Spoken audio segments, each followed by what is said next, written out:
Look, got my mind cracked open early on a school night. Lost my sight, asked God if he had a light, and all I saw was satellites. Lost my train of thought, gone fast like my frights. I'm in a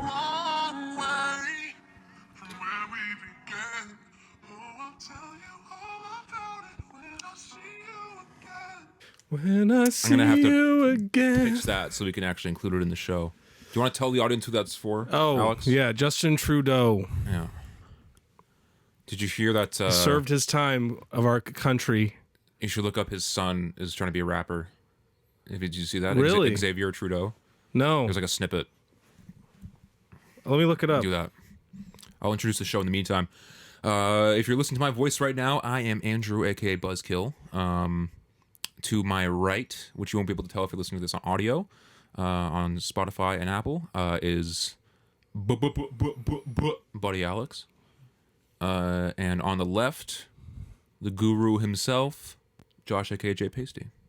Has a little bit of a stomach ache, so sort he of might not be... Sort of the Rick Rubin of our show. Look, I got a tummy ache, but I'm being real brave about it. So It's true. So everyone tell Josh he's being really brave in the comments below. We're praying for him out here on the podcast. holding on.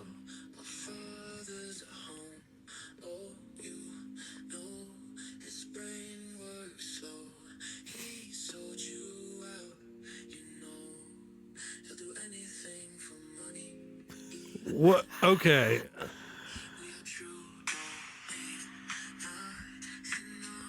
All right. This is kind of fi. He's coming at his daddy like that? That's crazy. My dad's never home. All he cares about is money. Going to the Taylor Swift concert. What a guy. Yeah. What a reign. I mean, I wouldn't have a job right now, technically, if it wasn't for Trudeau, so. Me neither. Big ups. Big ups to the man. He's honestly the biggest gangsta in history, in Canadian history. I'm becoming such a huge Justin Trudeau fan right now. Just as soon as he Now leaves that office. he's gone, it's like he was cute. Like it's rare you get like a cute guy to be like on TV. Like Yeah, they're all representing just us. old, ugly people. Like, it's nice to have a change of pace. And just visually speaking. Yeah, I agree with you there. And these ugly fascists down our neighbors to the south. We gotta watch our right arms this episode, boys. We can't reach like an angle like higher than this, you know. We just gotta keep that in mind. Yeah, I'm keeping my hair. We're right here. Petting a dog. Yeah. That's what it is. There's petting a dog. There's calling Whoa, the waiter. Whoa, too high. No, I'm just waving Okay, over. all right, yeah. So anything in between, Look, guys. Yo, be careful there. It's okay, guys. I'm an autistic man. Yeah, it's fine. Sometimes I make gestures with my hand. It's fine. Welcome to the Rapcast, episode 74. Well, the last one was a bonus. If you're interested in hearing about album art, specifically from last year, go listen to that. One of episode. our poorest performing episodes of all time. But we didn't put as much effort into it. Yeah. The camera cut out halfway through, but it's still, I think the actual core of the episode, which was the album art, I think was a good discussion. So if you're interested at all in that, go check that out. Follow us on our socials, SuperFinger Inc. J Pacey? Can you bring the mic closer to you? Closer to me, okay. Like this? Something like this? Yeah. Okay, here we go. Yeah. I think Alex would just overpower you a little bit. Fuck. It's because I'm so passionate about music. I knew it. But today we're primarily here to talk about Mac Miller, the new album Balloonerism. But we are going to catch up on some news, some events. The first 15 minutes. Feel free to go in the description, skip ahead if you just want to hear about Mac. We're just going to shoot the shit about some hip-hop stuff that's been in the news a little bit. Do we want to start off just with, we've talked about it to death already, but this Kendrick-Drake beef that is still somehow, we can still talk about it to this day. It's been almost a year. Drake, what's the term for when you put something, you drop something, then you delete it right away, but... Pull a J. Cole. Yeah. Yeah. He pulled a J. Cole. He might delete later, did himself. Mm-hmm. And he's doing sort of a defeat lap now, airing out his grievances to athletes, mainly LeBron James. Like, he's just aiming from the hip and seeing where it goes at this point. Like, I don't know what he's doing. He saw the video of LeBron dancing to Not Like Us, singing those words. Yeah. and he was that took him over the edge. really looking That like was that was and rough. he knows the words too. Okay, That was okay. rough for him. And then he you can see him slamming down his phone and Yeah. We're referencing the Fighting Irish freestyle, which to me is he's coming for you with the red beard. I think he doesn't realize that you're not Irish. I think that's a specific shot at you. But it was on like a Conductor Williams little video thing. yeah. And then it dropped, and then like an hour later, that part was cut out of the video. It was taken down, re-uploaded without that part. And it was just Drake in his mansion rapping about his feelings, and it just sounds like his heart is not in it at all. We've talked about this before with just how the Heart Part 6 ironically didn't have any heart in it. He sounded defeated, and he still sounds the same to me here. Yeah. And now he decided to go legal. Which we already also discussed a little bit, I think, on the GNX. Oh, no, we didn't even do a GNX episode. We just did it in the final thing. I don't know if we really talked about No, I don't know if it really happened that much. I mean, everyone knows about that he's, suing UMG, right? For multiple reasons, but the only update there really is that it was like a hearing for it, but now he's like actually going through it. So he thinks that he has a case here. Like he is, I don't know, in denial, or the people around him are telling him that he has something here. Like, I'm not sure, but we'll see if this even reaches the court. I mean, in his mind, Not Like Us wasn't gonna do numbers or become a massive cultural phenomenon without artificial juicing by UMG. That's the main crux. There's also a lot of like UMG paid off all these popular streamers and influencers.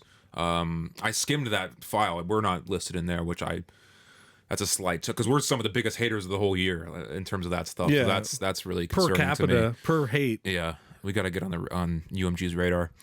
And there was a thing which is crazy that I saw, that he had to take Adonis out of school because he was getting like bullied too much about this whole thing. Which is like, okay, you feel for the kid, but at the same time, like Drake started it. Yeah. That's the playground rule. So Yeah, I mean, your dad is he's a sick man with sick thoughts. I think rappers like him should not be around anymore. be around. Yeah. I'm honestly surprised that he wasn't homeschooled before. Like, don't most like big celebrities like homeschool their kids? I don't know. Yeah. Or they just throw them into weird religious schools with no windows like Kanye did. I don't know. They're doing crazy shit out here. I could see him going the Kanye route, maybe. He's crashing out in his own way. I think the lawsuit, like if he's trying to say that Kendrick brought the idea that Drake is a creep or has a history of weird relationships with younger women and stuff, if Drake's trying to say he created that narrative out of whole cloth, it's just complete bullshit, because it was well-established story in the news, and Pusha T already dissed him regarding these things, so I don't understand how he has any leg to stand on it's a very confusing move. I can't really wrap my brain. I can't almost really believe it's even happening, and that he's going through with it. Who knows what we'll see about this in the future, or if we'll ever really, or if it'll even go to court. I mean, what do we think musically Drake's year is going to look like? I've been trying to picture in my mind like what a new Drake track that would actually be successful would sound like, because he can't just go back to doing one dance or whatever. Right.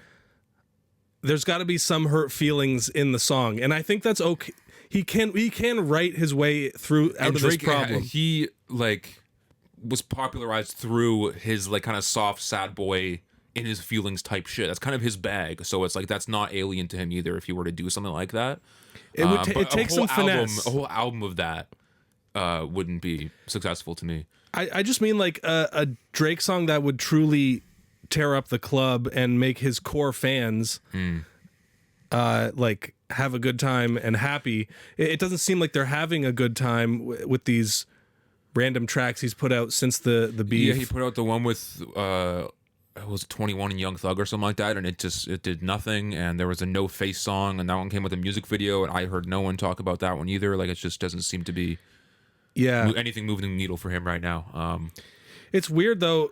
I find that I actually kind of like Drake's music better now that it's like almost more of a thing of the past. Right. Now that I can put it, I can wrap up the Drake era of music. Right.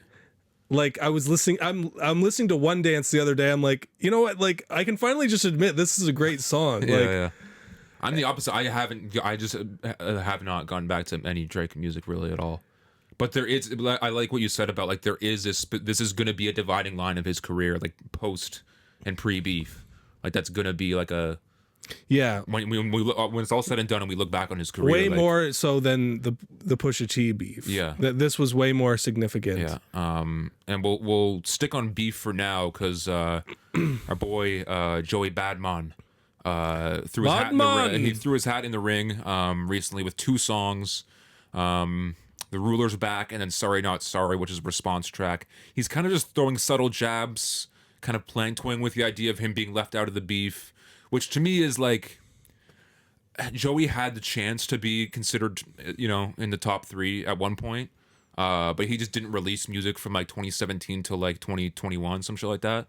And that was just, he was focusing on acting and getting his money up, shit like that. He was on Mr. Robot. Yeah, which he was great in. And so I feel like he kind of did it to himself, and then he came back with 2000, which is an album that I liked quite a bit when it came out, but it doesn't really have the staying power.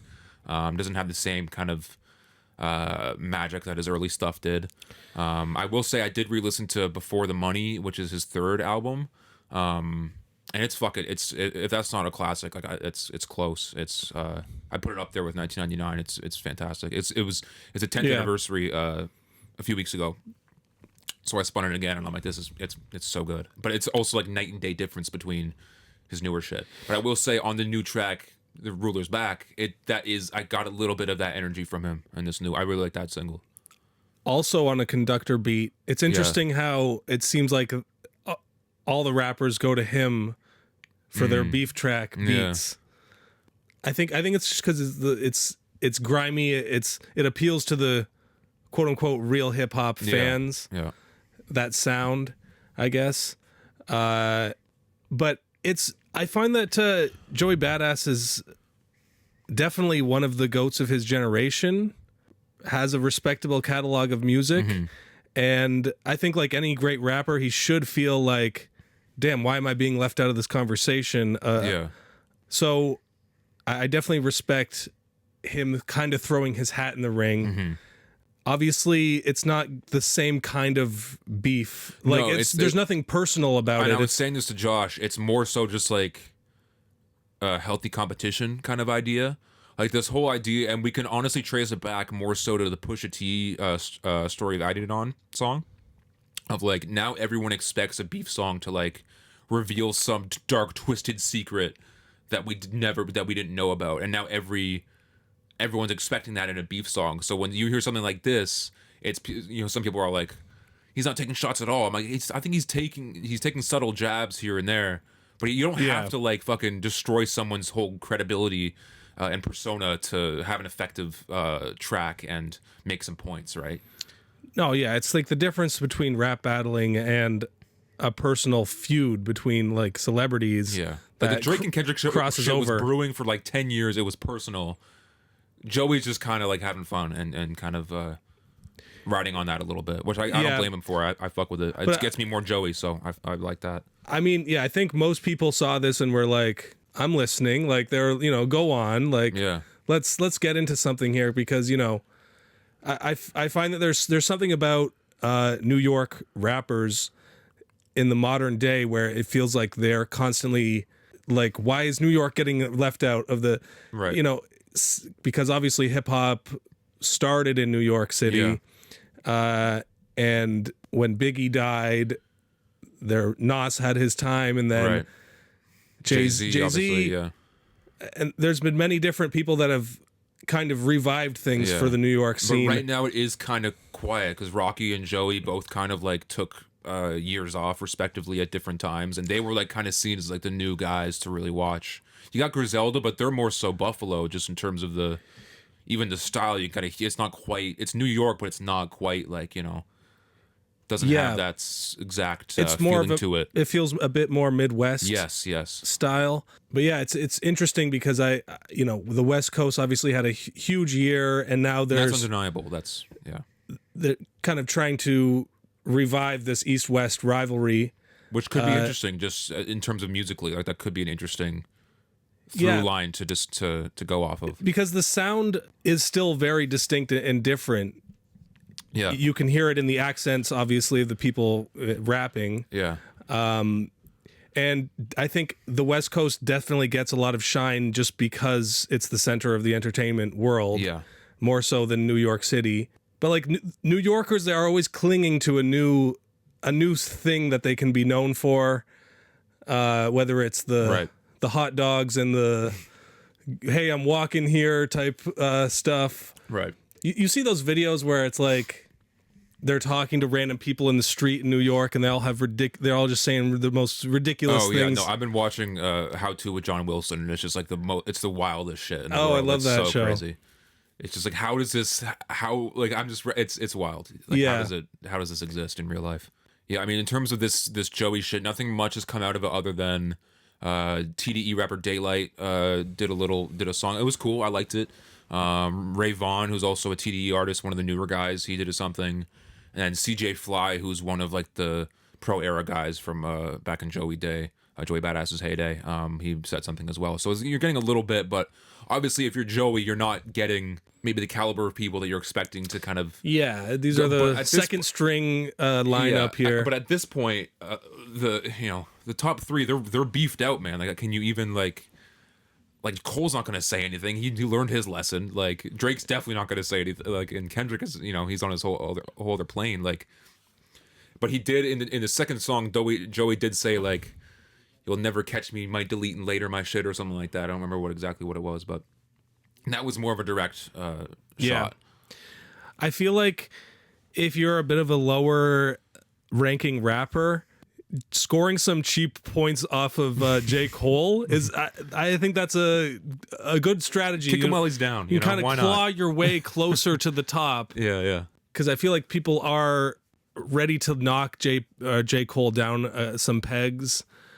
We're all waiting on the new album. If that's actually going to shut up all the critics, or if it's going to be kind of.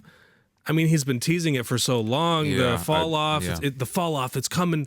Soon, like he was in 2021, he was like, it's been hold on for the fall off, yo. Like, and we're kind of like, I'll believe it when I see it. Like, and we've yet to see it. He's doing a lot of like press stuff, and he released the 2014 Forest Hill Drive Deluxe for the 10-year anniversary. We'll talk about that next episode. We're going to talk about like newer kind of other music, like SZA, other stuff like that. But I think this is leading up to hopefully what would be the fall off, but we'll see. And I feel like deep down, people want J. Cole to put out another great 2014 Forest Hill Drives esque he album. Has it in him, but it's been like I like the off season quite a bit as well. I haven't got back to it all that much, really, unfortunately. But like nothing really touches that, and we none of us want him to be like. None of us want that album to be an anomaly. Everyone wants and believes in him enough at this point. I think even still like that he can put out quality shit, and I think everyone would like to see that, regardless of the beef. Like, take that out of context. Like, it's also like, as a consumer, why would you purposefully want to have bad art? Yeah, you know what I mean. Just to fuel narrative that you're not actually involved in at all, right? It's strange. Why would you pray for bad art? Because people hate themselves, Josh. That's what we fail to realize. Have you noticed? This is a new bombshell. Big news over here. The music of Doechii has hit the Girlfriend Tower, and we're sticking to New York here then, I guess, eh? This Denial is a River song is having sort of a renaissance on TikTok now. Yeah. It's now becoming one of my girlfriend's latest fixations. That song, I mean, Sticky had its time and is still going by Tyler, the Creator. Yeah. And I'm seeing Doechii get more shine now. Right. I will say, with a wider audience. I mean, she definitely got her flowers from the hip hop head fan base, but now I'm starting to see it getting a bit more to right. like my girlfriend, for example, is not really into like Right. that much new rappers and stuff, but she couldn't deny that Yeah, this that's one right. has a lot of character, a lot of energy. And what it is was a big thing on TikTok as well. I will say, I will big my girlfriend up here a little bit, and she's always upset that I never mentioned her on the show. But she was into Doechii before even I didn't know who the fuck she was. Okay. This was like years ago. So if we're sticking to New York, our boy ASAP Rocky, we're never getting the fucking album from ASAP Rocky. He's in court because of a gun charge, and there was a plea deal on the table. All I know about it, there's a plea deal on the table, and it was something like it was only 180 days like in prison, and then a bunch of community service fines, all that other shit, probation, all that stuff. But he refused it because he says the gun was a prop gun. But someone did get shot, so it's like, what's my going God. on here, man? Like, I mean, I think people saw that and they were like, "What a bold move from Rocky! He's for sure innocent." which that he, Ultimately, could be. I'm not a legal expert. I kind of hate how much the legal world stuff has been clogging up the rap world because Doug and shit too, and YNW Melly is still in court, bro. I did not pay attention in those classes. Like, I don't remember details about the law system of the American. Like, I just Yeah. assume it's all bad. Like, yeah. court, you don't want to be in it ever. Yeah. Even if you were right and they screwed you over and Yeah. you're getting millions or whatever, It's like still hell. just having to wear a suit alone is torture. Yeah. But I was thinking like we need to get like some rap fan who's also a legal expert to explain all this bullshit to us, because it's gonna be a huge year. The Diddy trial, right. the Jay-Z allegations. We should get Digo back on the show. He took like 3 years of law in York University. He never completed the from degree. York Yeah, University. that's true. Yeah. Oh, just kidding. That's equal to my grade 11 law class knowledge, probably. I'm also a York Lion, so before you guys get in your Go comments Lions. in comment sections, Oh boy, I don't even know what my school's thing is anymore because we changed names. I don't even know what the hell are. We used to be like the colonizers. yeah. It's just fucking Christopher Columbus is our mascot. Yeah, you gotta wear the tricolor hats or Yeah. whatever the fuck. Jeez Louise. While we're on the topic, though, I just want to say, as an official dancing on the grave type moment, DJ Akademiks is over. Also, I think a New York resident. Also, Yeah. the grooming tapes came out about him. All right. I'm gonna say something. I watched that clip, right? It does sound like some shit that me and my friends would just, it's that kind of dumbass conversation that you would talk about when you're gaming for a few hours, right? It was said in a room with a I child. can't believe you went to a defend. No. I'm saying Okay. like the conversation itself, like he isn't that's not necessarily a grooming conversation, but because there was a child in there, it does make it so. You know what I'm talking about? Like the conversation wasn't necessarily all that crazy, but because the child was there, that is. But wasn't he fucked like up. asking the kid about like, oh, would you have sex with this, or would you have sex with Yes, that, and or whatever? That's fucked up. Is that grooming? Wait, so though? you and your friends do that? Hold on a sec. We're an eclectic bunch. No, Let's do the Fanny Pack tape. Yeah. It's crazy. Who's gonna call the cops out now? Sorry, new song Magic Eye. We haven't talked about that either. That's listen to that. In the middle of this fucking terrible apple box I'm standing on right now. To me, he's not over for another reason, is because he has actual like allegations like of sexual abuse that got pushed under the rug. So like that should be that's why he's not over, is because this is going to get swept under the rug just like that was. Okay, done, I get what right? you're saying. And that was way more serious than this shit. It's like Elon doing the Heil Hitler. It's like we already knew he was a fucking I just told asshole. you not to go in that range of the hand, and you did it. We're 20 minutes in, and This you're is in the range. This is more of a basketball shot. Okay, yeah. Your Honor, I was just shooting hoops. I didn't mean to offend anyone. SuperFinger's going to be in court as well this year. I guarantee it.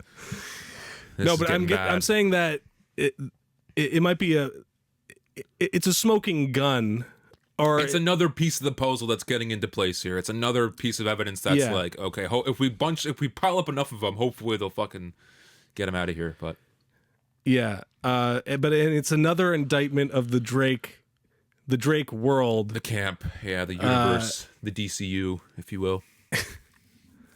the Diddyfication of the hip hop world is quite a sight to see. Another thing I wanted to mention about the Joey shit is, he was tight with Diddy, like pretty close. Like he was at all the white parties. He had him on a song. Like he was, posting shit in his car, stuff like that, right? And he hasn't said fuck all about it. So it's like, I'm a little bit weary about this as well. So I'm just putting that out there. Wow. About our boy Joey. Is Joey Badass not like us? Time will tell. Time will tell. We'll keep an eye on this story. Yeah. Anyway, I guess is that all the? Is there anything else on your little cheat sheet there, buddy? Alan? I guess Jack Harlow put out a Why is that freestyle. news? Why is that news? We don't have to talk about that. He's throwing his hat into the ring as well. He's also sick of throwing it back. I'm throwing it back. Move over, Jack Harlow. We have Tommy Richmond now. We don't need you anymore. I guess it was just because he. I think it's just because I saw Kanye repost it. Like for some reason, he's Jack Harlow's biggest supporter. I don't fucking know. And then Tyler Sign said Vultures 3 is coming. Please, man, I can't listen to another one of those albums. I don't want it. I saw. Did you see the Kanye posted a text thread with him and Ty Dolla $ign where he was like, "You should start a restaurant called Thailand." Oh yeah. And he was like, "Ha, good one, man." It's like, "No, I'm serious. Yeah. I just gave you another great and fruitful path in life." And you're laughing at me. No, I'm actually really positive, feeling real positive about Ye Watch 2025. I can't wait to clip this in a future episode. He's just posting like he's working on the elementary school dropout album with North. And North was a feature on the new FKA Twigs album. Whoa. As well. She's just doing Japanese shit. But our cousin, Amy, who did a movie with Tiff and shit like that, she was like involved in some sort of rollout for the album. They did like a live dance experience video film thing for the FKA Twigs thing out in London or some shit like that, and she was involved in that. So wow. There's connections here, guys. So let's get FKA Twigs on the show. Family connections. Yeah. Nepotism, baby. That's the only thing we got left here. We gotta. But we should talk about. I mean, we gave New York its shine. Now let's go over to Los Angeles, California. Tyler dropped his Hey Now. Oh, that's right. Remix. It reminded me because I think Tyler's done this like a lot throughout his career. He did a Kids See Ghosts remix, I think. That's Jacquees, if that's how you pronounce the R&B singer's name. He did a remix of that. He did. I remember What the Fuck Right Now. Yep. That was great. A few more, but yeah, I like an artist that does that shit because like Lil Wayne sometimes pops out and does the Dedication series or No Ceiling shit like that, right? And he just raps on other people's beat and it's great. But I wish more artists would do that kind of shit. Yeah. And Tyler's still kind of keeping that energy alive, which I fuck with. And the song is cool. I like it a lot. And it's usually like after like the hype of him putting out a new album and he's like, creatively potent. Yeah. And yeah, I guess I don't really have anything to say about it. I just liked it. It's solid. We should try to see. It's going to be fucking dumb expensive, but I would like to see him in live this year because we saw him at the Coca-Cola or the Rico Coliseum, whatever the fuck it's called, and it was good. But like we were so fucking off the zoinkies that night that it was. Yeah, and it was it was Flower Boy, which is great to see. But he has so much more music now that we both love. So and seeing him at the ACC or the Scotiabank Arena would be crazy. Yeah. We'll see. Maybe if we go, you could buy a new hat because that one, oh boy. I put it on for our boy Mac Millie today. Are we getting into it? Because I don't think there's much else. Serious faces on now. Real rap journalism going on here. I know it's been a pretty good AM, but these faces are watching movies with the sound off, and I'm absolutely swimming to this divine feminine. No, you lost it. It's kids. You could throw with kids in there somewhere. Kids, yeah, damn. Macadelic would be a tough one. So I don't think anyone saw this coming. A new Mac album. I kind of figured that Circles might not have been the end, just based on the amount of unreleased songs that are in the vault here. But this specific tape, I never thought I would see. Brand new album by Mac Miller, 5 years since Circles, which is crazy to think about, called Balloonerism. Now, this album, and we'll get into everything about it. We'll do track by track. We'll talk about our feelings towards it.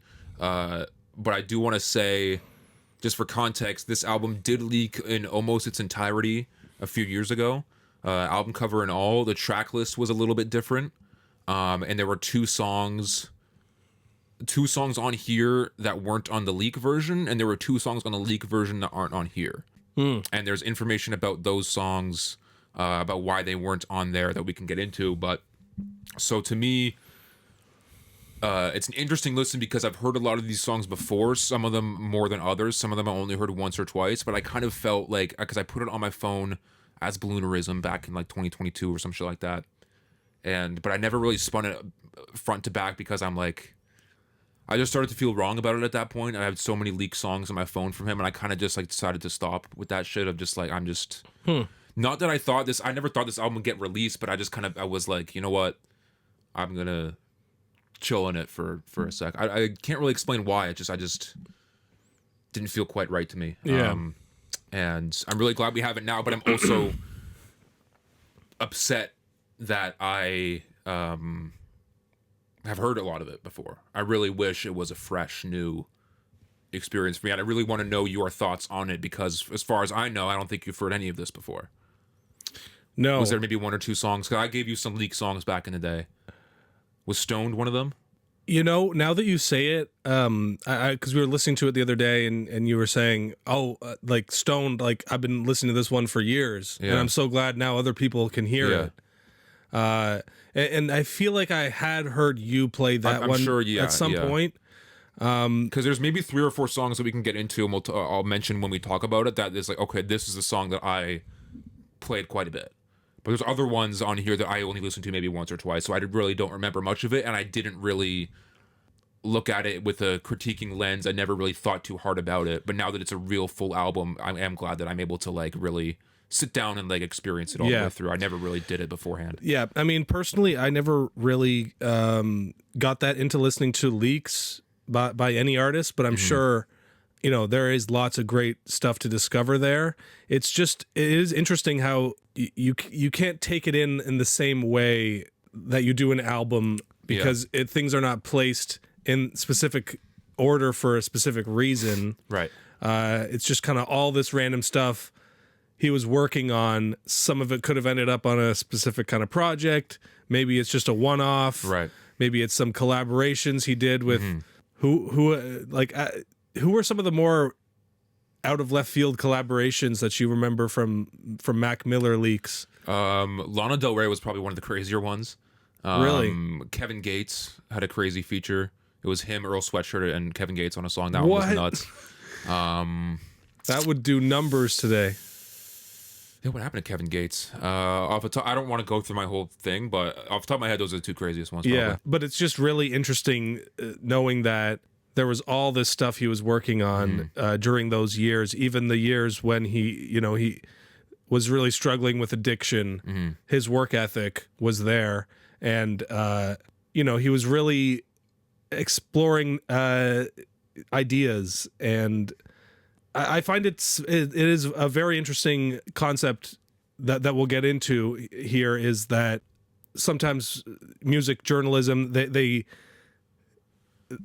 glorify the drug use a little bit, You think back to the Beatles, you know, they were writing I love you, yeah, yeah, yeah, and then they all started taking acid and you know, things went crazy. Skelter, yeah.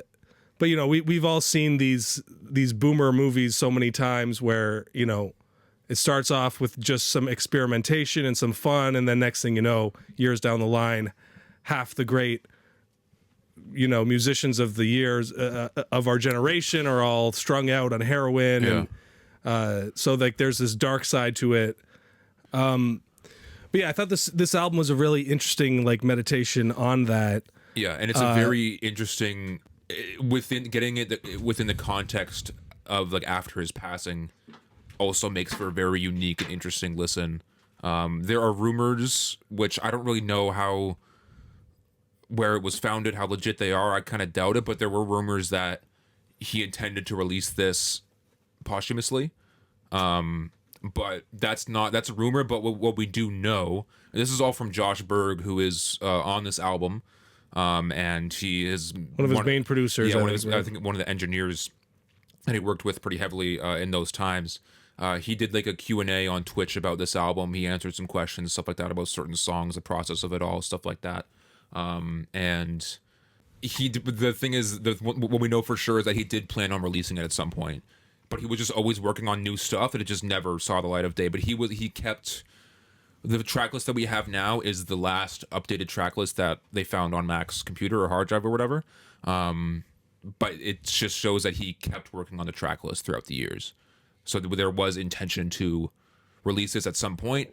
If he was still around, I don't know if we would have had this album. Honestly, he might have just like been like, that was, you know, 10 years ago. It's just we'll leave it. You know, who knows if we would have ever gotten this. So I'm really glad we have it, but the reasoning why we have it is unfortunate. Like we have this, I think, because he has passed on, right? So it's it's a very melancholic feeling and a very interesting like.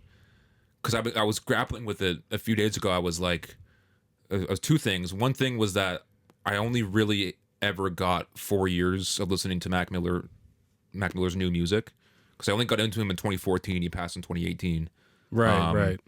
And another thing is that there will never be another new Mac Miller album without the context of his death, which is obvious, right? But I was thinking more about that. Of like, there's always going to have that underlying feeling of like, fuck, man, you know what I'm saying? Like to all of whatever music he releases or gets released from now on. But it adds an interesting, you know, context to the music as well. It's sad, but also it's I can't explain it. Generally, like I feel kind of vindicated as someone who is a fan of the music Mac Miller was making around 2013, 14. Mm-hmm. Faces is one of my favorite mixtapes that he ever did. Yeah. And I feel like that there is a lot of merit to what he was doing there, but I understand why people were excited for the more positive spin on his music. Divine Feminine, Good AM, that kind of stuff. Swimming era. Yeah. And The Circles was being his first posthumous album. That one was much more of a crowd pleaser. It was more of a gift to the fans who were still in the grieving process. And it was perfect for at doing what it was supposed to do. And musically, it fit that as well. Like it was very. I felt like it was a bit lacking in that songwriting depth that I think he was going for back when he was really going through a struggling time in his life. Right. I would say I would argue against the songwriting aspect because Circles I think is one of my favorite albums just in general. I really love that album, but it's night and day difference between something like this. And I know that you are a really big fan of that era, and I am too. And I love that we have something more from this era because Faces is so fantastic. Watching movies is great. Like, and having something that it was recorded within 2 weeks in 2014, and like with, you know, the year that Faces was dropped. So, and you can kind of there are parallels to this in Faces that you can clearly gather. And even some of the themes of Good AM come out in this album, in little ways as well. Yeah. But it's an interesting thing to talk about because I feel like we all struggle with feeling like sometimes these artists put out their best stuff when they're actually dealing with a lot of real life pain. Right.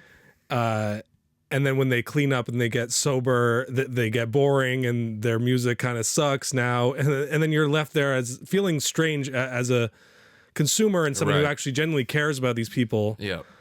I like that this gives you this gives you a snapshot into somebody who was, truly felt like he was lost and like that, he didn't know where his life was going. Which is, it's so evident and overwhelming on this album. Like, just like, that's one thing that I really appreciate about the album, is that it's such a real and honest depiction of drug abuse and the darkness and loneliness that comes with it. Like, it holds no punches there. Like, whereas Faces has like lighter moments and shit like that. Like, this is all like, it's I really do love this new album, Balloonerism, but it is, I don't know how much I'm going to be listening to it, just because it is pretty like dark and like haunting as well. Yeah, it was definitely heavy. I definitely got a little teary-eyed like listeling to it for the first couple times. So yeah, because I want to know what more about your listening experience, because I have heard it at least some of these songs multiple times. So it's like we already have talked about it a little bit, but if you can give me a little more just about how you feel about the project and I mean, I'm really glad we have it.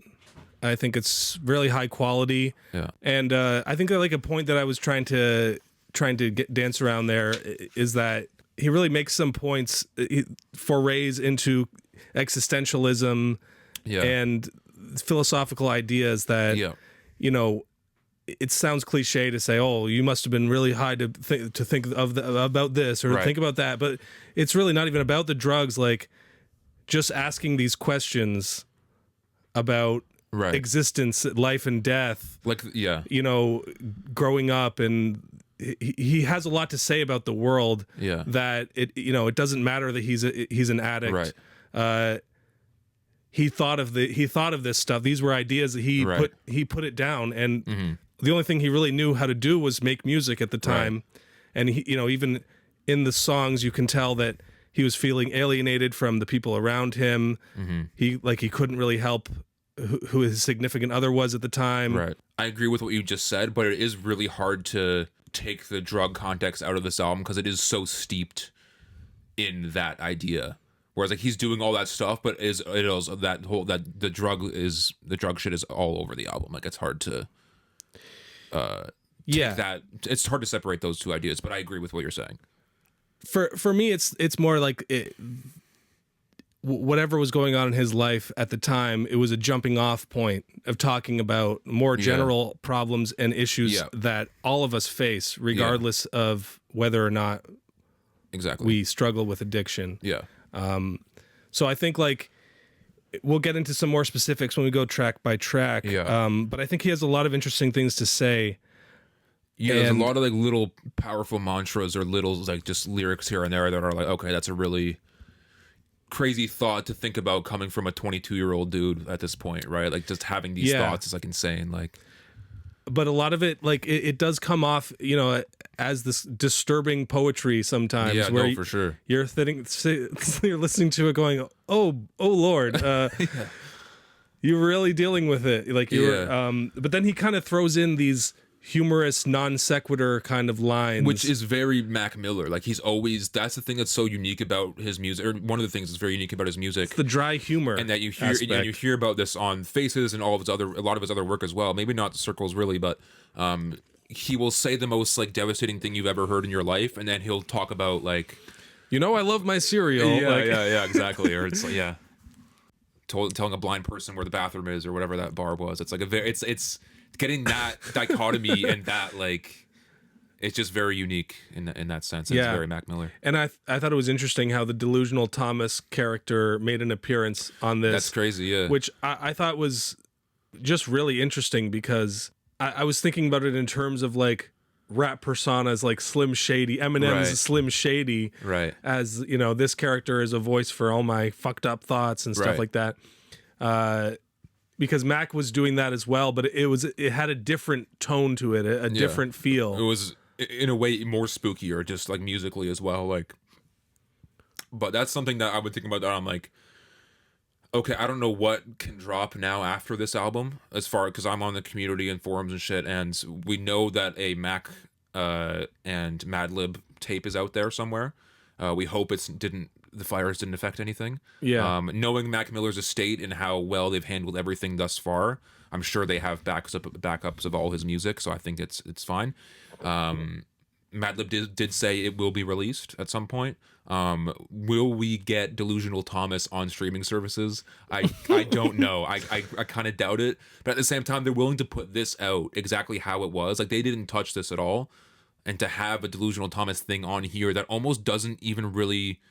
It stands out from the track list in a way as well. That it's like, if they weren't so great about handling his music and stuff like that, you could see executives, people on labels being like, well, maybe take that one out.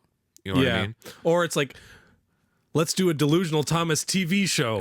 We'll get Robert Eggers to direct. Man. The whole thing will be get me about dreaming, Alex, repressed please. homosexual thoughts. Delusional Thomas is it's an Easter egg. It's sort of if a you know, like it's sort of a Slender Man type hip hop story that you don't want to really look, unless you're a really messed up guy. You don't really want to look down the rabbit hole, because like he created a demon or something, or he got in touch with some spirit that's underlying. But it was also kind of like, I was watching the Fantano review, and he was kind of comparing it to like Odd Future era, like early, Tyler the Creator, in terms of like the horrorcore aspect of it. Yeah, and like saying, controversial things on a record. But and there is a place for that, but it's like, with the context of his passing, would they want to put that out there for everyone that loves Circles so much? Like, that's such a fucking 180 that it's like, especially when someone's trying to be like controversial and make jokes and stuff like that. Like, you would like for them to be there to actually put their stamp of approval on it. Exactly. Yeah. Not all it's like leaking someone's Twitter drafts or something that. Yeah.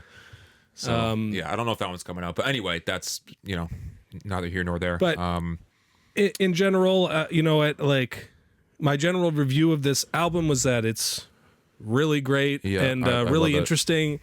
Not everything like works for me as like, oh, this is gonna go great on my workout playlist. Yeah, putting those on playlists is a bit tough. But there are really great highlight songs that are like, and like songs that are like classic Mac Miller songs that I'm like, how did he not put this out even as a single or something? This is fantastic, right? Like, there's some ideas on here that obviously feel like a little bit rushed or whatever, but it was because it was him and Thundercat in the studio for 2 weeks, and they just fucking hammered it out. Like, and I will say I will get into the track list in a second, I promise.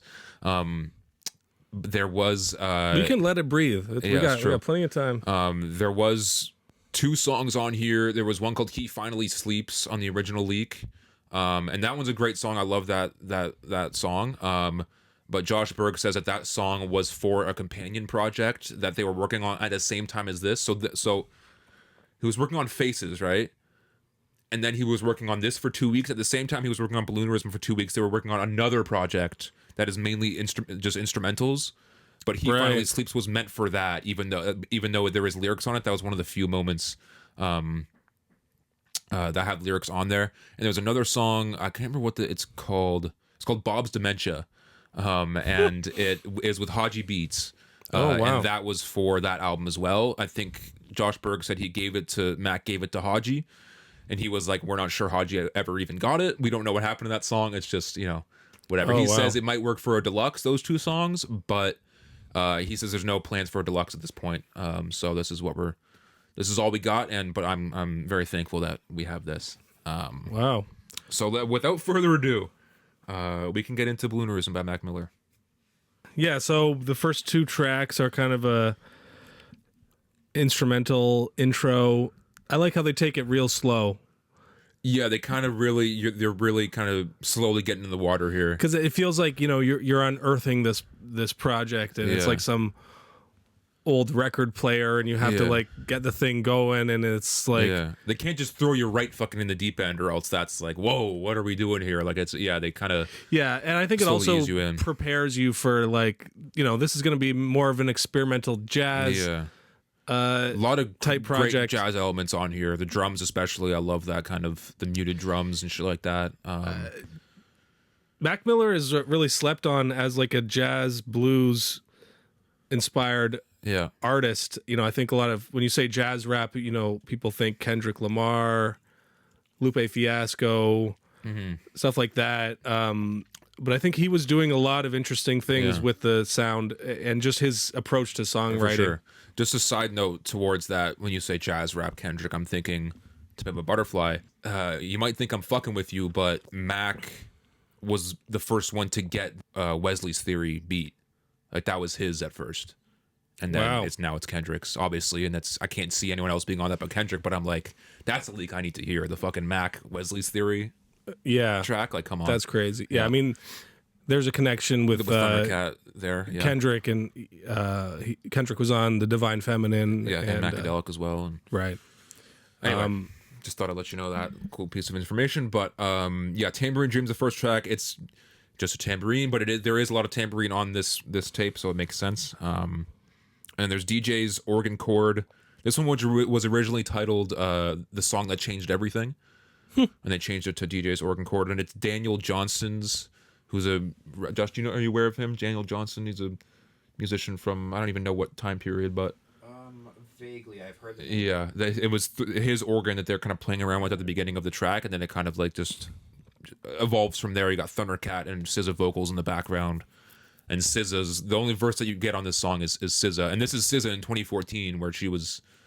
I guess she was on TDE, but no one really knew of her at that point. This was before her debut album came out. And it goes to show like the amount of pull he had.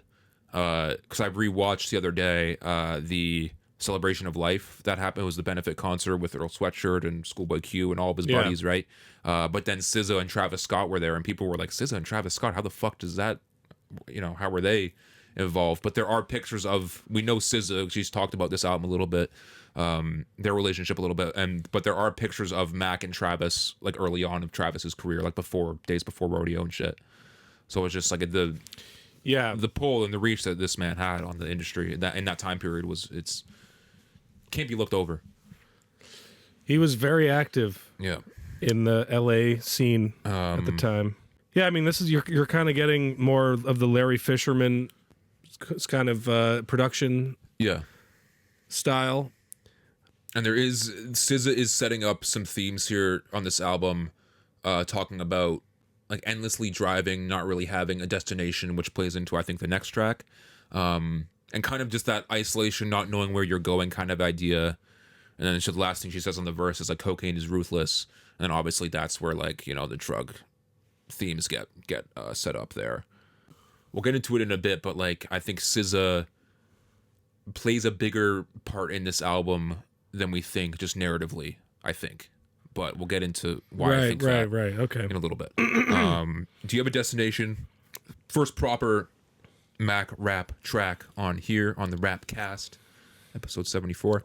You talk about it for a second, buddy Al. Do you have a destination?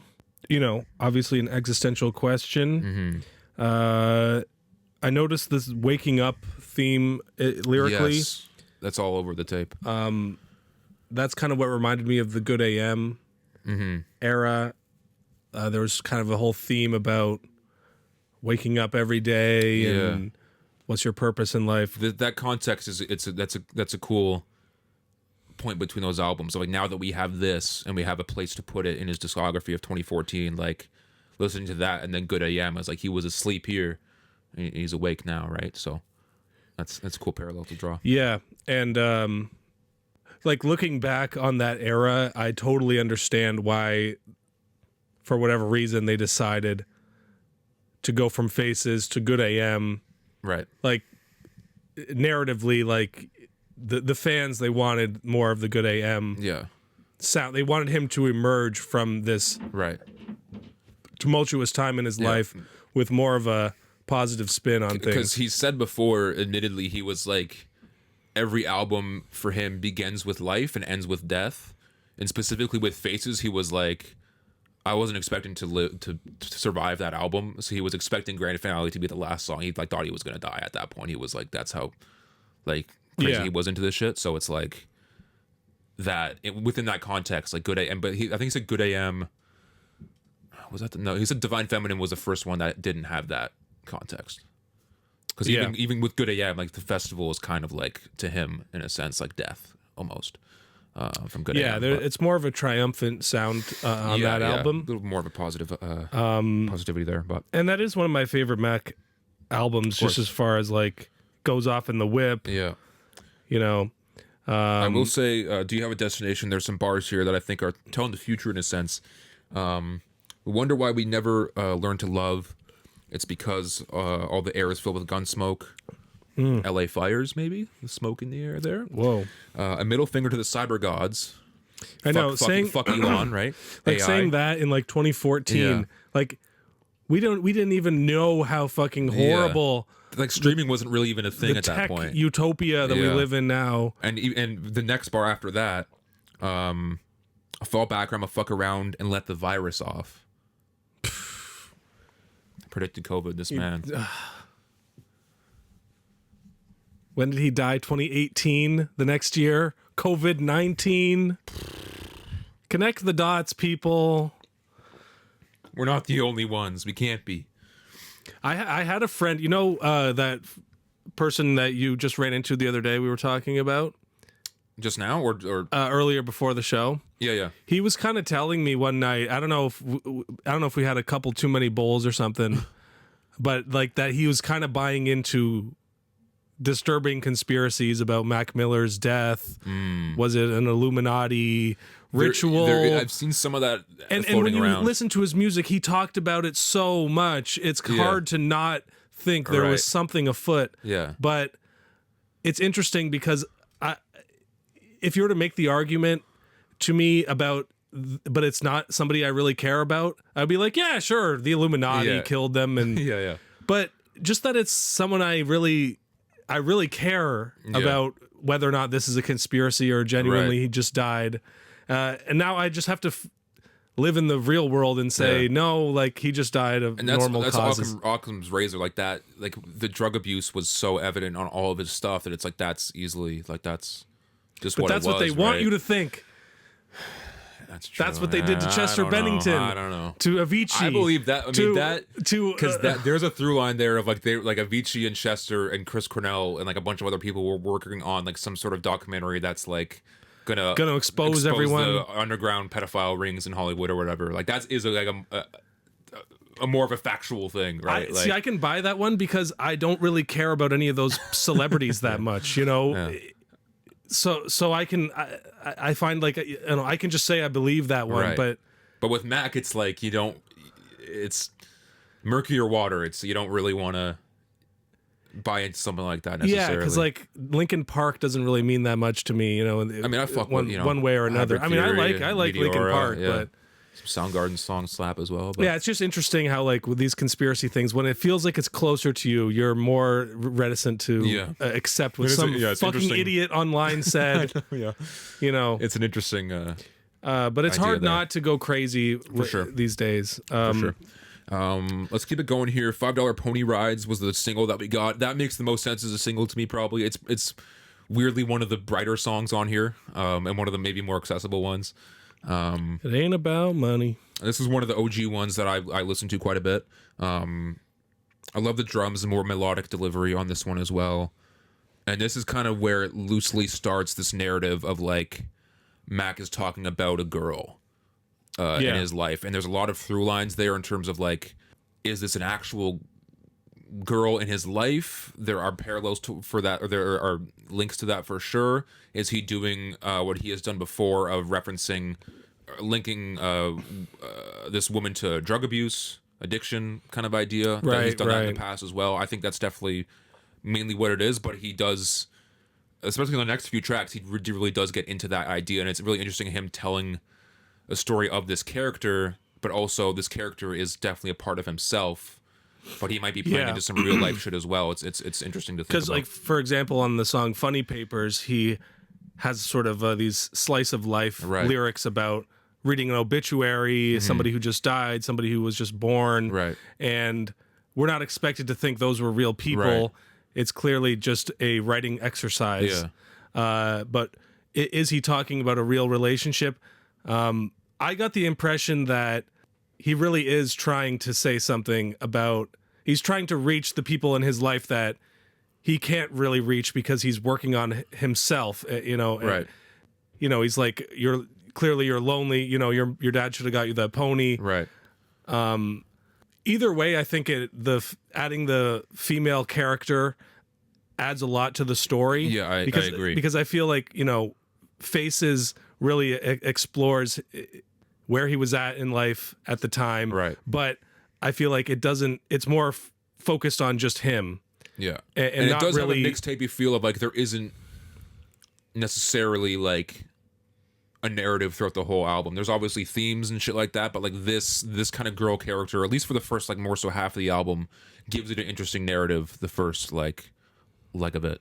Yeah, because you can tell that like there's a sense of guilt underneath it all, like not being able to be there for her as much as he should be. Right. Yeah, I see what you're saying. Yeah, I like the freestyle jam session idea of that one because that's all what most of this album came from, was just jamming with Thundercat and a few of his other. The whole "give you what you want, give you what you need" part at the end, like I find he's like he's really going for it there. He's very expressive there, which we especially around that time where he was maybe a little more, you know, subdued, maybe due to the drugs or for whatever reason, depression. For him to be that expressive and emotive vocally is cool to see in that time frame.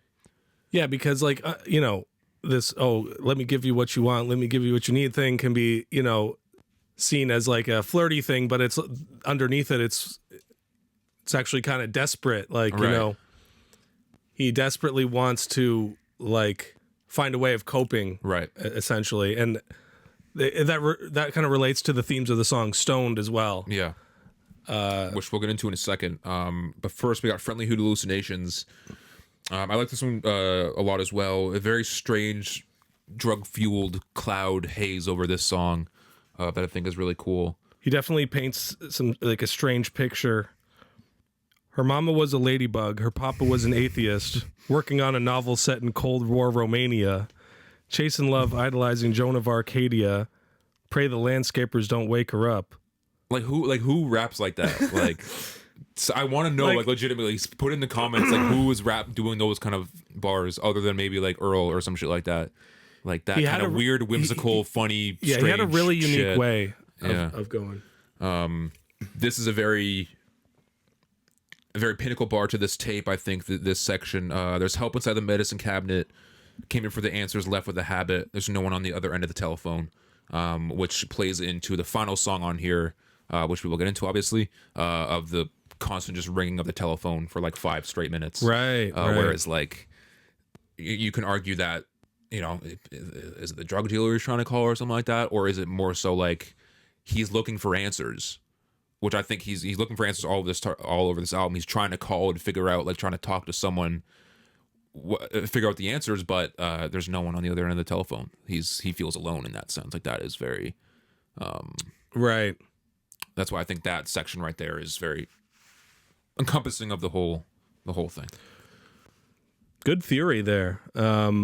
Yeah, because I definitely noticed the phone ringing off at the end. And he continues with the whole girl narrative here, and you get SZA's vocals as well in the background here, talking with Friendly Hallucinations. And to me, that's like, okay, is SZA the embodiment of this girl character that we're getting? Because is she the hallucination? Is she the drug-induced person that he's talking about? You know what I'm saying? Right. Like, because in SZA's verse, she's talking about a dude. Like, I love it when you know, come and drive to me and you haven't stopped to get gas, things like that. Like, is she talking about him? You know what I'm saying? Like, right. I think she plays a bigger narrative in the album than we think potentially. Again, these are just theories, but that's an interesting theory. I mean, he, you know, in the chorus, he's saying, "What's love without imagination?" Yeah. I feel like part of it is, what's love without imagination? What was I about to say? Now I'm having an existential crisis. We're having Fuck you, Mac Miller. Crises out here on the Rapcast. I just mean like You know what? Let's just get over my. I don't really have a theory on next it. song. Well, I'm sure we'll find it again. There's a lot to go through with this tape. It's a very challenging listen, but it's also in a sense very raw as well and stripped back almost. Mrs. Deborah Downer is the next song. I love the whole "what you gonna do when the money coming slow" type shit. I love the chorus. Even pills turn to powder, babe.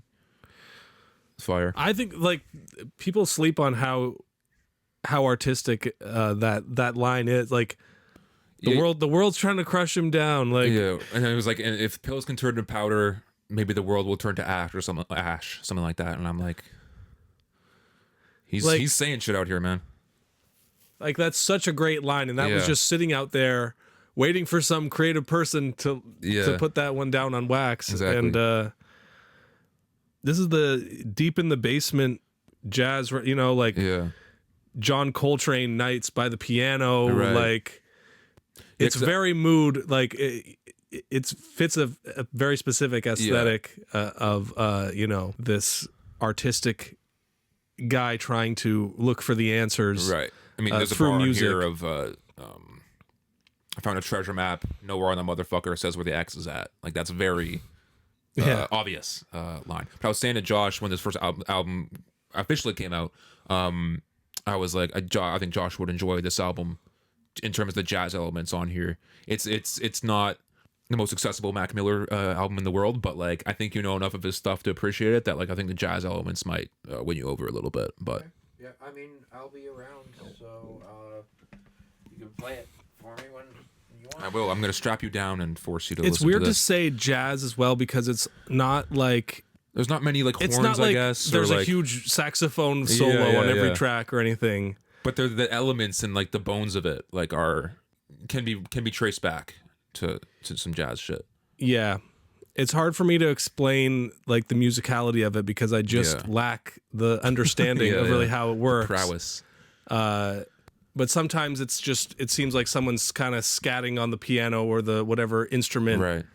And you can hear Thundercat's bass underneath a lot of these tracks kind of tooling around. And sometimes it feels a little directionless, but it's like there's a momentum. The narrative as well. The whole directionless aspect of it, right? Like it's like they don't even know what the fuck they're doing either, right? Like when they're making this shit, right?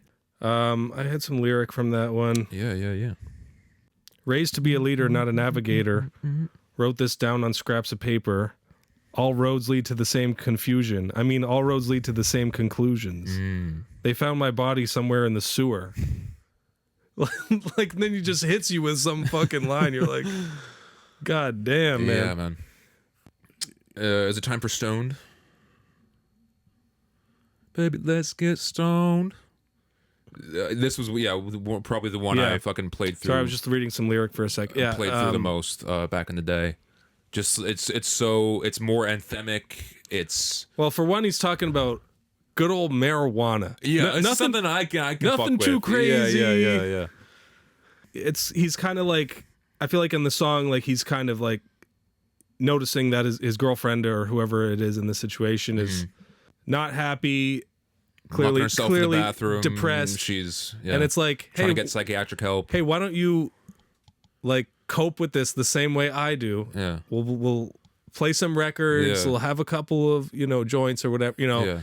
But it's kind of like this is the only way I know how to get over my sadness. So like, let's do this together. Right. And it's kind of a romantic idea, but there's this sadness underneath it. Of course, yeah. But other than that, like musically, there's a really killer little guitar riff that they play on it. I love the whole she's locking the bathroom door, and then like the kind of knocks that you hear, like on beat, like that's him like knocking on the door, and then let's get stoned, like that's it's great build up. It was like the song he did, knock knock. Dum da dum da da. Night and day fucking difference between that. Let him in. Let him in. Songs, man. Hey, that's wild. That would have been sick if they just threw in one party frat boy anthem from his early right shit. At the end. Yeah, it's a party on Fifth Ave. No, I miss the frat era of Mac Miller as well. Love the lines here. She makes up her bed like she makes up her stories. Very simple, but telling in a sense as well. Yeah. The water is shallow like the lies that she tells. Can't run from your shadow, can't hide from yourself. She hates that she cries when she's all by herself, and she's always all by herself. Crazy. Lot to ponder about. Yeah. Ponder on. Sink in there. Chew on, if you will. Another great track, Shangri-La. Shangri-La. This was one of the ones that I had not heard before. Really? This one was not on the leaked version. This one was a mystery to everyone on the forums. So it was great. It was cool to see this one. It's not one of my favorite ones necessarily, just because it's a little bit short and it doesn't. It may be a little bit less essential than some of these other songs, but I still quite like it. There's still the fucking. It's a bit avant-garde. Yeah. I liked his kind of morose but yet funny verse on that one. I think it was classic Mac. Yeah. He hit a line. He says, "The weather's nice today. What a perfect day to die." Yeah. She'd kill herself, but she'd rather get married. There's coconut vodka, but she'd rather have cherry. Yeah. I wish my drug dealer took the Amex. Can't find my debit card. Yeah. Like it's comedic, but it's so dark at the same time, where it's just like every other bar is like funny or fucking depressing. Like it's, dare I say, Lynchian. RIP the goat, man. Josh, break into a 10-minute rant about how David Lynch is the Mac Miller of the director game. This is the assignment we have to give Josh on. So, let me put you on to some real shit. No, I'm kidding. I think you got something there, buddy. Go back to Eraserhead. Yeah. Watch it again with this music. with Balloonerism in the background. It fucking tells it perfect. If you play it backwards, there's a message about Chester Bennington. It all leads back to Chester, man. Oh man. R.I.P. We got some dark jokes this episode. I hope you guys are rocking with us. This is how we cope with we laughter are and trying humor, to and cope. Yes. With all this tragedy It's around a tough, us, okay? tough subject. Donald tough time. there's a freaking Cheeto in the White House right now. And we're just supposed to act like life is normal. I mean, and a Nazi as well, but I mean, yeah. I mean, I guess the color goes without saying. Color of his hair is a bit more When damning, has I there not suppose. been a Nazi in the That's true. Yeah, another devastating bar in here is, if I'm dying young, promise that you'll smile at my funeral. Come on, man.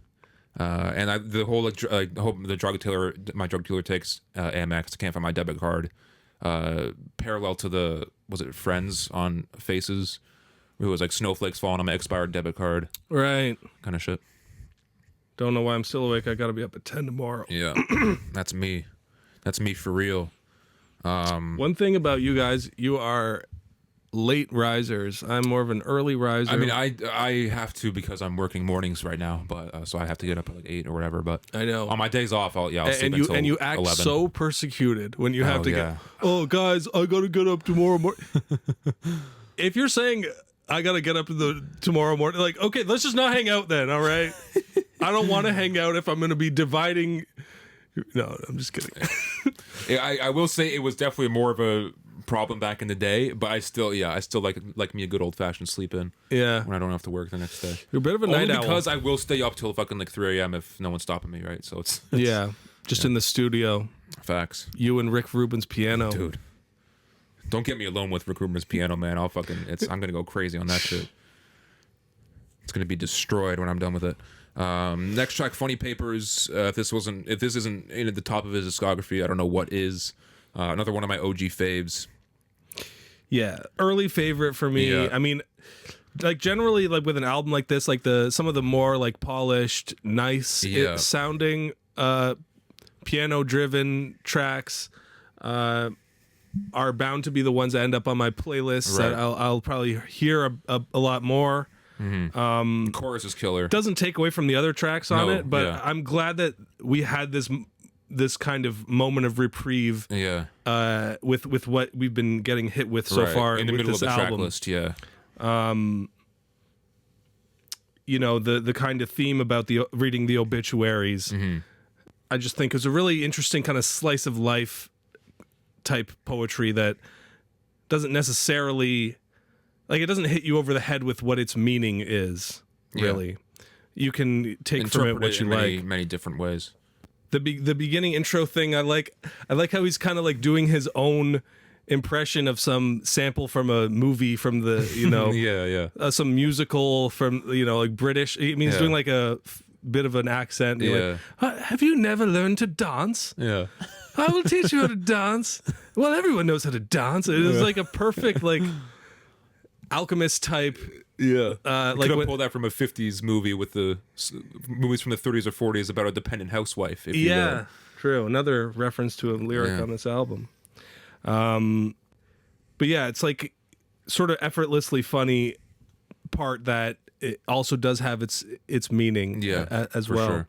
And there is bars on here that are like, there was the one bar about I didn't think anybody died on a Friday, and he did end up dying on Friday.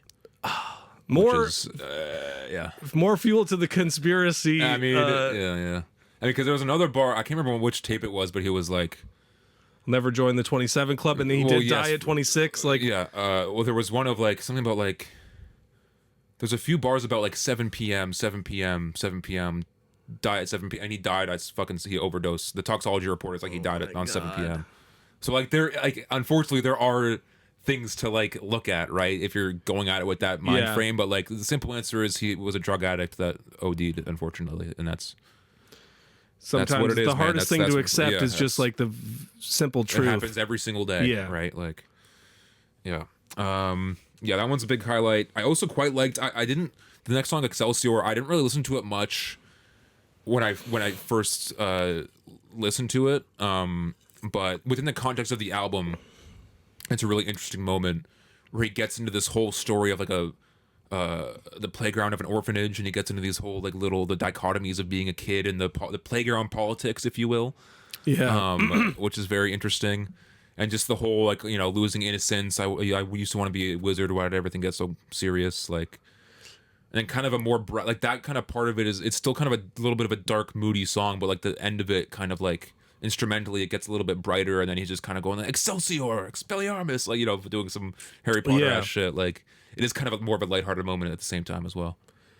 Yeah, and that's where it connects a little bit more towards some kind of social commentary that he's trying to say about education, right? And how you learn things, you learn how to be in school, but when do you really learn is by, you know, going outside of your comfort zone, I guess. And he's saying something. He's spitting a lot of game. He was saying something about like this is all before the brain rot kicks in, essentially, right? Like before they get polluted by all this bullshit, right? Like, when I was a little kid, I wanted to be a paleontologist. Oh yeah, brother. That was. But then when I found out that the movie Jurassic Park is not real, I was pissed off. Yeah, your world was shattered at that point. You should have seen the fucking sandbox after I was done with it that day. It was hell on earth. It was a harrowing sight. I used to want to be a skateboarder. And that's why you are still a professional boarder to this day. That's right. And a veterinarian as well. Was one of the early ones.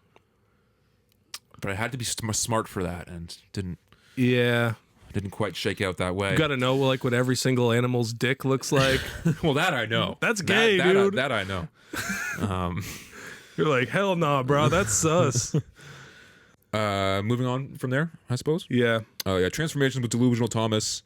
Feels almost like an interlude in a sense, just like doesn't really have to tie into the story much or tie into much of the narratives, but it is an interesting moment on the tape, and I'm glad we have it. Leads me to believe that maybe we will get some sort of Delusional Thomas on streaming. On a Halloween I'm not night. holding my breath. That would be interesting. But it's already been the 10-year anniversary, I think, in like, I want to say 2013 or 14, so it would have been a few years ago if we were getting that. But I want them to do a movie, like sort of Chucky style movie, right, around Delusional Thomas, where the Delusional Thomas spirit somehow gets put into some like little Mac Miller doll that goes around just fucking destroying towns. And I mean that could be cool, but it's also like it could be cool if we just get like more of an animated film for that, like we got a Balloonerism film, which was really cool, by the way, on Amazon. Really interesting. I mean, that's where the Excelsior narrative really drives it there, and the animation is just fucking beautiful, and it's the whole so surreal, and there's still meaning to that. It's a meaning to that I haven't quite dived into. I should watch it again, but there's a lot. Yeah. It's saying a lot, that movie. It was, so. dare I say, Lynchian. There we go. Lynchian, Let's say it episode together. title. Yeah. Balloonerism. It was Cut actually, it. We'll cut honestly, it was crazy how Balloonerism. didn't his There we death go. line up perfectly with the Balloonerism drop as well? Like this It's was close. all this all happened It's within close. a couple days. Yeah, it's close. The history is historying right now, And yeah, dude. Mac's birthday was a few days after Balloonerism, so And then they dropped TikTok 2 days later. that's true. Came back the next day. Thank you, Donald Trump. We're a comedy podcast. I was about to do a salute, but I don't even want to. I don't even want to. No one raise raised this their hand. hands. No one raised their hands the rest of this episode. Put it down. Episode title. Lower your Episode hands. thumbnail. Yeah, there you go. Episode thumbnails. I don't even want to talk about it. Next song, Mannequins. This one I didn't really remember all that much, honestly. I it was familiar to me. I recognized it, but I didn't listen to this one much. I had one thing on transformations. go. The one Delusional Thomas line I thought was so funny was like, a couple of my homies were on CNN. I changed the channel once they went into commercial. Like, just the idea, like, of not Yeah. really even caring that, like, okay. Yeah. Anyway, Mannequins was honestly one of my favorite tracks on it. It Yeah, has it's a crazy. very philosophical type beat. Yeah. It's sort of movie trailer. Yeah. The chorus is very anthemic. I think it's Dylan Reynolds. I want to say on the chorus, which is one of his the OG friends in the Mac Miller Very circle. strong chorus. Yeah. This kind of asking more questions. What you are, what you believe in. No such thing as freedom. Some of the lyrics. One I like this one.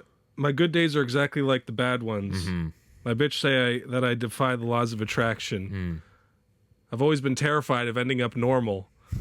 Things that we all search for end up finding us. God is like the school bell. You gonna tell me when your time is up. Links back to the kid narrative from South Shore. Education system, but I feel we only learn from change. That's Every from, time I think about it, shit just start to hurt my brain. Yeah, it's Like, just like he's confronting. there was so much the on this problems of man's life. mind. It's like such a like your early 20s is such a pivotal time, and to be in the spotlight as a pretty big rapper at the time, and to go through this whole thing publicly while also on drugs and dealing with the fame and also just existential questions that we all go through in that time period. It's like just a whole concoction of just I can't blame him for having all this stuff in his head and just not knowing what to do with it, because it's a lot to take on. Think about what we were like when we were 22. You know? A fucking mess. I would not want to hear the Faces type album that I would have made. Yeah, a lot of great moments on that song. I don't have much to say about it other than just it's quality. We've all been down that road before. Poured alcohol on open sores. Yeah. Nobody can hurt me if I go inside and close the door. Yeah, come on, that isolation idea and using drugs to Yeah. try to heal the wounds. And it's interesting looking Drugs and alcohol. back at the era and how like his career trajectory was. He should have been bigger than what he really was. Yeah. But when the Faces came out, like he didn't really have the focus to promote it properly. Mm-hmm. He had the big song with Rick Ross that Right. could have been bigger, maybe if he put more effort Right. in. But it was really only that Diablo song that and the music video. I'm sure he went on tour did a video for.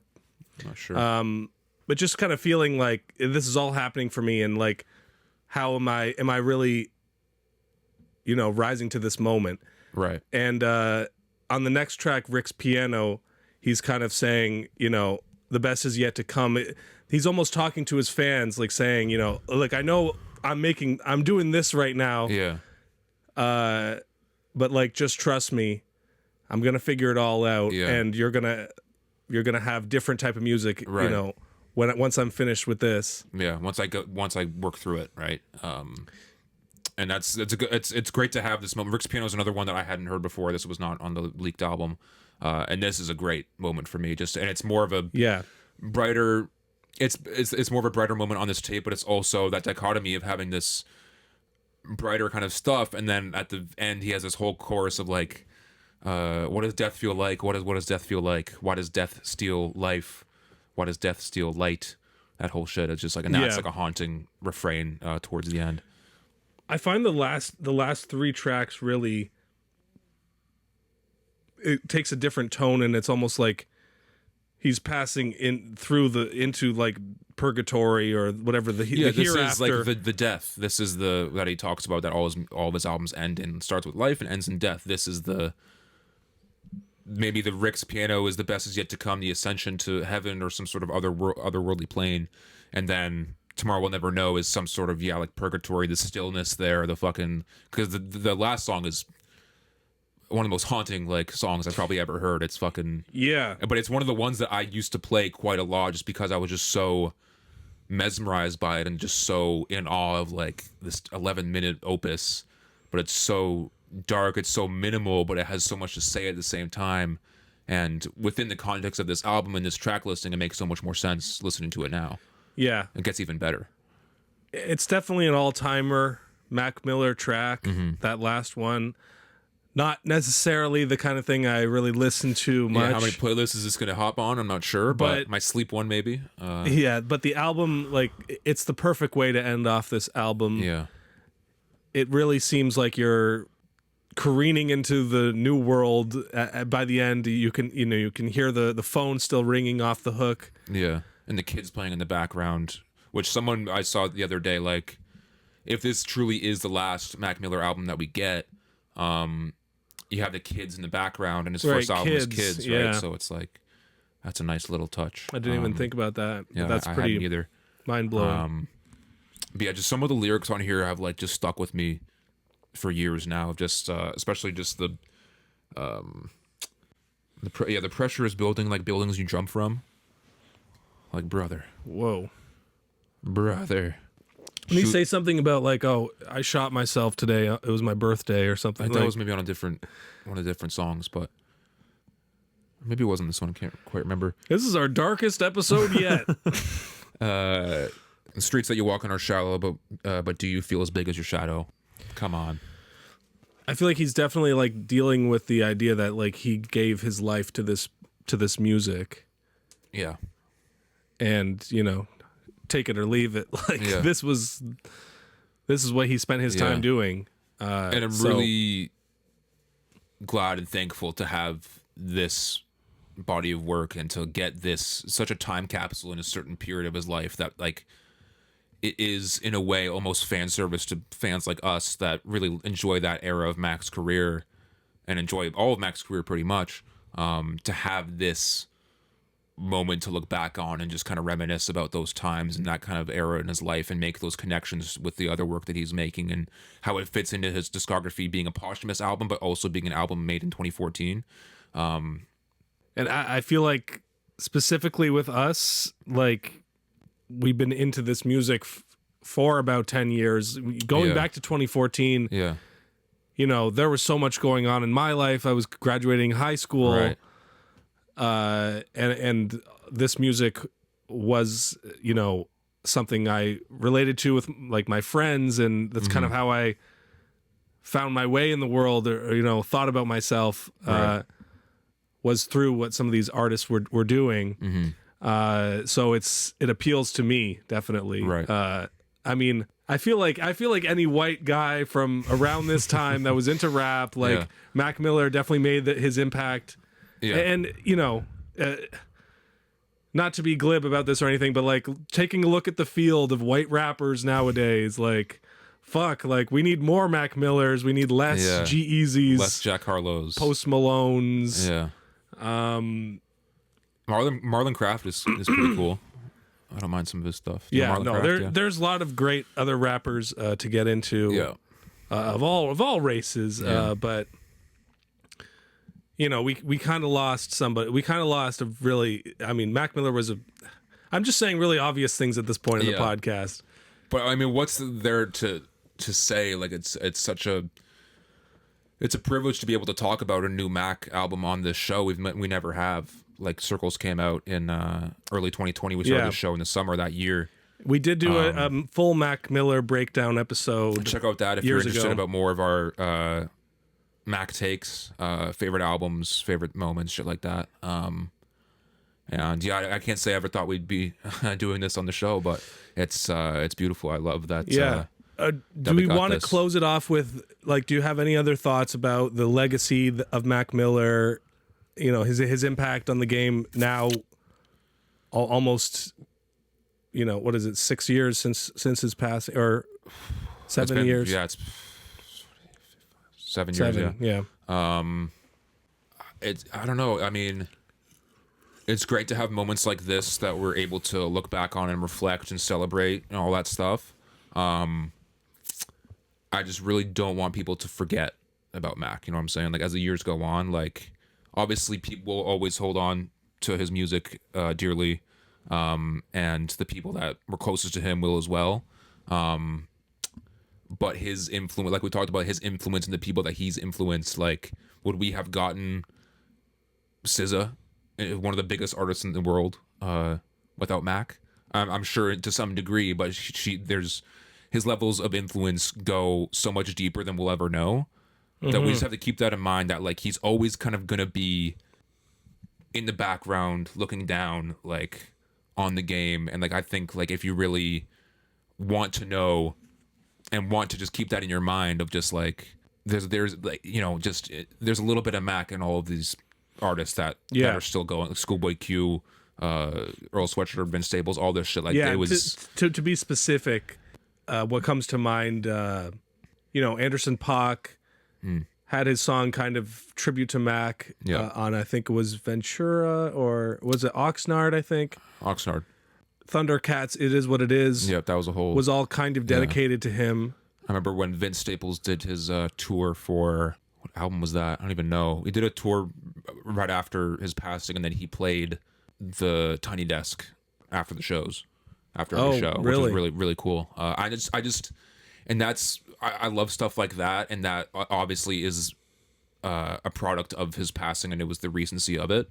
I would just like to see more of that stuff, and people continue to talk about him and big him up, and I want to hear his name more in conversation. You know, just because he's passed doesn't mean we have to stop talking about his music. Like, I mean, he did it all without a Drake feature, dude, and that's the thesis here. I was searching for some kind of reference there to bring us out. Yeah, wow, that's a tough one, but yeah, just sort of the vibe of a funeral on this show today. Yeah, but it's we're trying to have fun with it. If you know us, we're trying to. I mean, at the end of the day, make light. We're here to have fun here. Yeah. Here's an interesting anecdote. Let's do it. My girlfriend was telling me about how her friend, you know, she has this kind of deadbeat dad situation. You know, he decided, like, he didn't want to raise the kid, like he was gonna take off, and this guy's, you know, kind of a loser. He doesn't have his own car. He decided to leave. Then he came back, and he was like, you know what?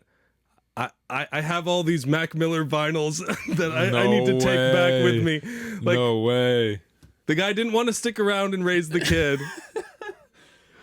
But he wanted to take all of his Mac Miller vinyls. That just fucking shows how important this guy is, man. That just fucking shows. And I was, when I heard that story, I was laughing, just like thinking, that. like, the real Mac wouldn't have supported you, bro. Like, yeah. But that's crazy. Wow. The thought always came to me, like, when I was seeing the vinyls in stores and stuff like that, like, just the amount of people that, like, are going to be putting, like, more money in, like, this is going to be a money maker, like, I think. And, you know, Mac Miller memorabilia will continue to have its value. Yeah, no, and I definitely see more vinyls of Mac stuff. I see more people wearing Mac shirts. I mean, maybe that's slowed down a little bit, but like, I definitely see a lot of love for it because I'm on places where I can see that love. But like, just the general audience that is into hip hop, like when kids especially nowadays are getting into hip hop, they're probably going to look towards maybe the Travis Scotts, but there's parallels there of Mac influencing Travis, right? That's something that can't be forgotten. And I just want younger people to, just go dig, and this is not even necessarily to do with Mac, but like just go digging and find stuff, find different pockets and rabbit holes. So that was one of my favorite things to do when I first got into hip hop, was going down rabbit holes and trying to find these niche artists and trying to like, you know, connect the dots of like, oh, there's a feature on here that I like. Maybe I'll go listen to his music and watch all of his music videos and see if I fuck with that artist and all that shit. Like, that shouldn't be a thing that's lost. And there was something that I saw, I don't remember where it was online, of like when TikTok was down for the 2 days, whatever the fuck. There was a teacher, and the students were saying like, now that TikTok's down, I don't know how to find music anymore. Like, I have no idea. And there was like, just try YouTube, and they're like, I wouldn't even know what to search up. Yeah. And I'm like, so we're losing sad. recipes, guys, out here. Like, you have like discovery of music is so key, and Mac is like a music head. He was always, there's so many influences. He was a student of the game. He knew fucking everything, right? And he pulled from all these different things. And it's like, it's important to, even for us, not get stagnant in our genres and our preferences, and like try to still keep trying to go back and listen to people that might not be around anymore, and try to like explore different avenues and broaden our tastes. I think that's it's something I find important. I'm in my later 20s. I feel like I'm more adventurous when it comes to I love to go down a rabbit hole and listen to music from a long time ago, different eras, anything like that, because I feel like I'm not I've kind of forgot where I was going with that one. I'm sorry. It's a lot of that today, but is there anything else we want to say? Any way to I feel like brighten the show towards the end here? You had a good soundbite right there. Yeah. Do we want to answer a few hip hop questions to alleviate the cloud? We tried to play this game. Was it last week? Some shit like that. It was tough. I got 2 points. I think Josh got a point, and then Alex got like 4 points. Alex was reigning supreme. All right, Josh, you're in this with us as well here. If it's a Mac question, I'm gonna flip out. What funny man appears in P. Diddy's Bad Boy for Life music video as a concerned yet ready to party neighbor? Ooh, funny man. The answer will shock you. Oh no. Will Smith. Dave Chappelle. The answer, Ben Stiller. Oh no. He was in the fucking new SZA music video as well, by the way. True. It was just him singing SZA, which is that's me in the car. That's literally full, they got a video full of breakdown me. of that on the next Rapcast. Yeah. And didn't you see? Wasn't Owen Wilson at Coachella or something as well? He's out. He's doing shit, bro. I was watching a skate video, like an hour long. They used to do like the, just a lot of skate parts and videos and shit, just mashups and stuff like that, skateboarding stuff. He's a skater? He fucking rips, bro. He killed it. He's no fucking way. What a fucking guy, man. Shout out Owen Wilson. I think is he still good? Ooh, Owen Wilson allegations. Yikes. The set of Wedding Crashers was apparently just one big sex crime waiting to happen. I feel like that's more so Vince Vaughn's influence than anyone else's, but Vince Vaughn, show us the tapes. He shook hands with Trump at one point. I don't trust him. But he was on Curb as well, so in the twilight years there. Hey, Snoop Dogg was at the inauguration. Thoughts as the #1 Snoop Dogg fan on the Rapcast? Not surprised. Whoa. Tupac was right. About? Everything. Well, he was saying that, like, about the West Coast and East Coast, like, Snoop was, like, trying to play both sides, trying to be a middleman, not, like, and that's kind of been his career. He's trying not to offend any particular group and trying to just make the most money and expand his reach as far as he can, which you can't really blame the guy for doing it, but at the same time, like, Snoop Dogg, uncancelable. It's Uncancelable. Yeah.